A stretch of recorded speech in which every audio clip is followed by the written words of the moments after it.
मेरा दिल को हो जब जब याद तेरी आए हाय जान, आँखों में आंसू भर जाए।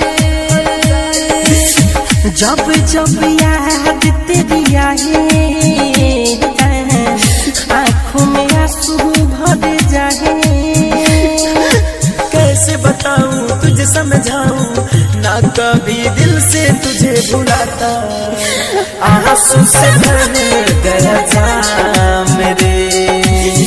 कैसे भुलाऊं तेरा नाम रे जाने मन, आंसू से भर गया जाम मेरे।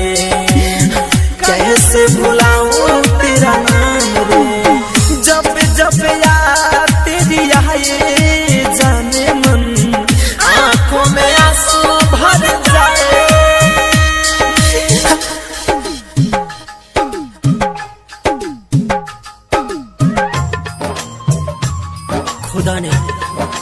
खुदा ने हमसे एक खता करा दिया, खुदा ने हमसे एक खता करा दिया। मुझे सलीम को तुझे अनारकली बना दिया।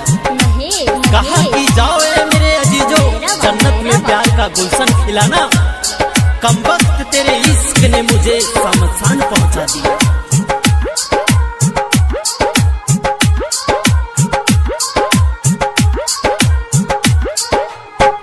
कैसे भुलाऊं तेरी अदाएं, सामो सहरे अब तेरी आए।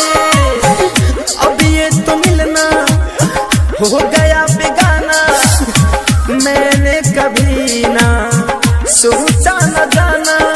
याद को तेरी भूल न पाए, जीना हुआ मुश्किल, मिलना यार सुबह शाम मेरे। कैसे भुलाऊं तेरा नाम मेरे जान, आंसू से भर गया जाम मेरे।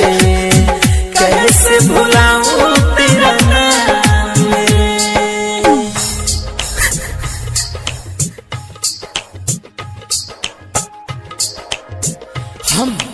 हम उम्मीदों की दुनिया बसाते रहे, हम उम्मीदों की दुनिया बसाते रहे। वो पल पल हमें आजमाते रहे। जब मोहब्बत में मरने का वक्त आया, जब मोहब्बत में मरने का वक्त आया, हम मर ही गए। वो मुस्कुराते रहे, वो मुस्कुराते रहे। हो तोड़ दी दिल को मेरे सनम ने, बहुत रुलाया अब तेरे गम ने।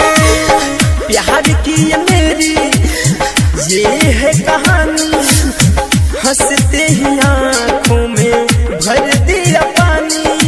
राइटर के समित धनंजय श्याम को छोड़ दिया कमरे, आंसू से भर